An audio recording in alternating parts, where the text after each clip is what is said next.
Bem-vindo ao Passos e Evolução, o podcast que inspira você a transformar desafios em oportunidades. Passo a passo.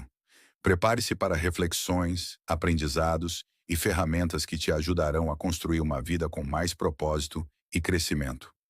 Vamos juntos nessa jornada?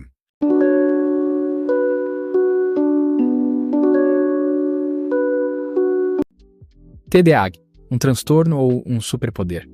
Hoje vamos mergulhar nas profundezas da mente inquieta e descobrir como essa condição pode ser tanto um desafio quanto uma fonte incrível de criatividade e inovação.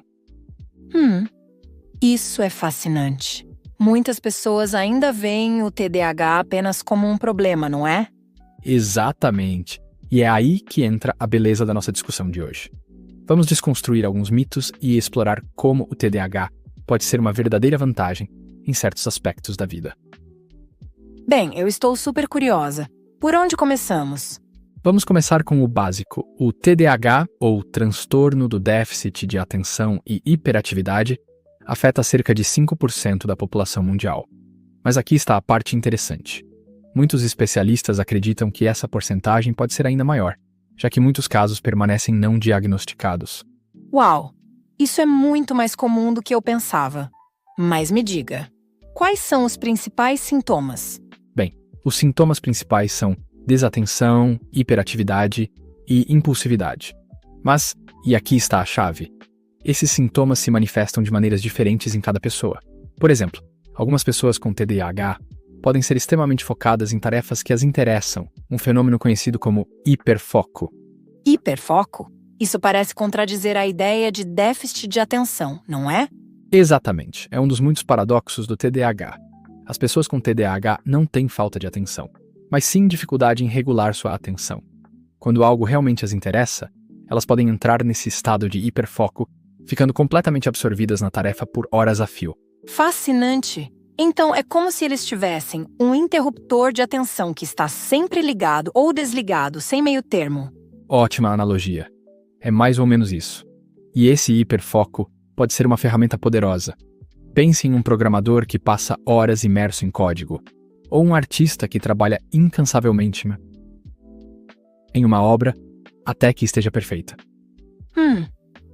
Isso realmente muda a perspectiva sobre o TDAH. Mas, e quanto aos desafios? Imagino que nem tudo seja positivo. Você tem razão. O TDAH apresenta desafios significativos. Por exemplo, muitas pessoas com TDAH lutam com a procrastinação e a gestão do tempo. Elas podem ter dificuldade em iniciar tarefas que não as interessam ou em manter o foco em projetos de longo prazo. Isso deve ser realmente frustrante. Como as pessoas com TDAH lidam com esses desafios? Bem, existem várias estratégias. Muitos usam técnicas de gerenciamento de tempo, como o método Pomodoro, que divide o trabalho em intervalos curtos. Outros descobrem que trabalhar com prazos curtos os ajuda a evitar a procrastinação. E claro, há o tratamento médico, que pode incluir medicação e terapia comportamental. Entendo. E quanto ao impacto na vida profissional? Imagino que o TDAH possa afetar o desempenho no trabalho. Ótima pergunta. O TDAH pode definitivamente apresentar desafios no ambiente de trabalho. Mas, e aqui está a parte interessante, muitas pessoas com TDAH relatam que prosperam em ambientes de trabalho dinâmicos e de ritmo acelerado. Isso faz sentido. Parece que o ambiente certo pode fazer toda a diferença. Exatamente. E é por isso que muitas pessoas com TDAH se saem bem em carreiras que exigem pensamento rápido, criatividade e a capacidade de lidar com múltiplas tarefas. Empreendedorismo, artes criativas, tecnologia e campos de emergência são apenas alguns exemplos de áreas onde pessoas com TDAH frequentemente prosperam. Isso é realmente inspirador. Você tem algum exemplo de pessoas famosas com TDAH? Claro, há muitos exemplos. O nadador olímpico Michael Phelps, o empresário Richard Branson e a atriz Emma Watson são apenas alguns nomes. Eles não apenas lidaram com os desafios do TDAH, mas também usaram suas características únicas para alcançar o sucesso em suas respectivas áreas. Uau! Isso realmente mostra que o TDAH não precisa ser um obstáculo para o sucesso. Mas me diga, como o TDAH afeta os relacionamentos? Boa pergunta. O TDAH pode definitivamente afetar os relacionamentos de várias maneiras.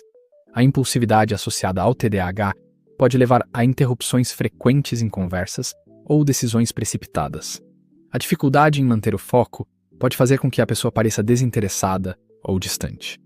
Isso deve ser complicado tanto para a pessoa com TDAH quanto para seus entes queridos. Sem dúvida. Mas a boa notícia é que, com compreensão e comunicação aberta, esses desafios podem ser superados. Muitas pessoas com TDAH relatam ter relacionamentos profundos e significativos. A chave é a educação. Tanto a pessoa com TDAH quanto seus entes queridos precisam entender como o transtorno funciona e como ele afeta o comportamento. Falando em educação, como o TDAH é diagnosticado? Imagino que não seja um processo simples. Você está certa, não é um processo simples. O diagnóstico do TDAH é um processo complexo que geralmente envolve uma avaliação abrangente por um profissional de saúde mental. Isso pode incluir entrevistas, questionários, testes cognitivos e até mesmo avaliações de desempenho escolar ou profissional. E imagino que seja diferente para crianças e adultos, certo? Exatamente. O TDAH geralmente é diagnosticado na infância, mas muitos adultos só descobrem que têm o transtorno mais tarde na vida. Para adultos, o diagnóstico pode ser mais desafiador, pois os sintomas podem se manifestar de maneira diferente e muitas vezes são mascarados por estratégias de enfrentamento desenvolvidas ao longo dos anos. Interessante. E quanto ao tratamento? Ouvi dizer que medicamentos são comumente usados, mas existem outras opções? Sim, os medicamentos são uma parte importante do tratamento para muitas pessoas com TDAH. Mas não são a única opção. A abordagem mais eficaz geralmente é uma combinação de tratamentos. Isso pode incluir terapia comportamental, coaching de TDAH, mudanças no estilo de vida e, em alguns casos, medicação. Coaching de TDAH. Isso é novo para mim. Como funciona? O coaching de TDAH é uma abordagem relativamente nova, mas que tem mostrado resultados promissores. Um coach de TDAH trabalha com o indivíduo para desenvolver estratégias personalizadas para lidar com os desafios específicos que enfrentam. Isso pode incluir técnicas de gerenciamento de tempo, organização e estabelecimento de metas. Parece uma abordagem muito prática e personalizada. E quanto às mudanças no estilo de vida? Que tipo de mudanças podem ajudar? Ótima pergunta. As mudanças no estilo de vida podem fazer uma grande diferença para pessoas com TDAH. Exercícios regulares, por exemplo, podem ajudar a melhorar o foco e reduzir a inquietação. Uma dieta equilibrada e sono adequado também são cruciais. Além disso, muitas pessoas com TDAH se beneficiam de técnicas de mindfulness e meditação.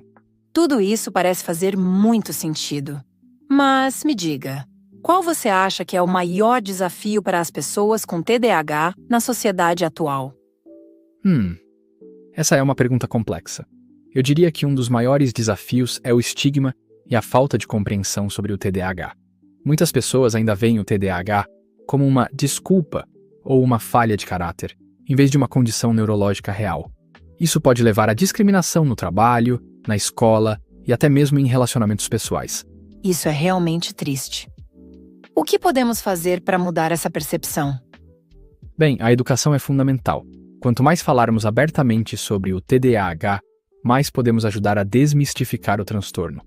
Também é importante celebrar as histórias de sucesso de pessoas com TDAH e mostrar como suas mentes únicas podem ser um ativo valioso em muitas áreas da vida. Falando em áreas da vida, como você acha que o TDAH pode ser uma vantagem no mundo atual, que está em constante mudança?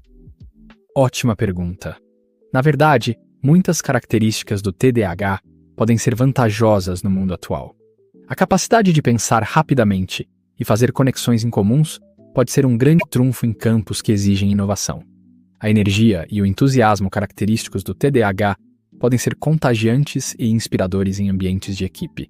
E a capacidade de hiperfoco pode levar a realizações extraordinárias em projetos apaixonantes. Uau!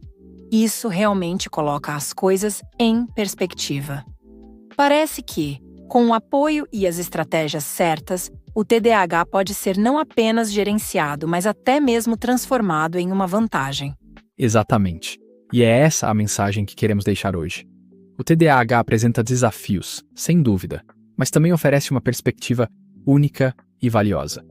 Muitas pessoas com TDAH descrevem sua condição não como um transtorno, mas como uma diferença neurológica que traz tanto desafios quanto dons únicos. Essa perspectiva realmente muda a forma como vemos o TDAH. Mas me diga, o que você diria para alguém que suspeita que possa ter TDAH? Ótima pergunta para encerrarmos nossa discussão. Se alguém suspeita que possa ter TDAH, o primeiro passo é buscar uma avaliação profissional. É importante não se autodiagnosticar. Um profissional de saúde mental qualificado pode fornecer um diagnóstico preciso e orientar sobre as melhores opções de tratamento. E para aqueles que já foram diagnosticados? Para quem já tem o diagnóstico, minha mensagem seria de esperança e empoderamento. O TDAH não define você, é apenas uma parte de quem você é. Com o apoio certo, estratégias eficazes e uma atitude positiva, é possível não apenas gerenciar os desafios do TDAH, mas também aproveitar seus aspectos positivos para alcançar grandes coisas. Uau, que jornada incrível exploramos hoje. O TDAH é realmente um tema fascinante e complexo. Sem dúvida. E esperamos que essa discussão tenha ajudado a lançar luz sobre esse tema tão importante. Lembre-se, cada mente é única e a diversidade neurológica é algo a ser celebrado, não estigmatizado. Até a próxima. Obrigado por acompanhar mais um episódio do Passos e Evolução. Se você gostou do conteúdo, não se esqueça de curtir, se inscrever no canal e ativar o sininho para receber todas as notificações. Compartilhe este episódio com alguém que precisa ouvir essa mensagem, porque juntos podemos levar este conteúdo de valor a mais pessoas. Apoie o criador, engaje com o podcast e lembre-se, assistir até o final faz toda a diferença para o crescimento do canal. Nos vemos no próximo episódio. Até lá!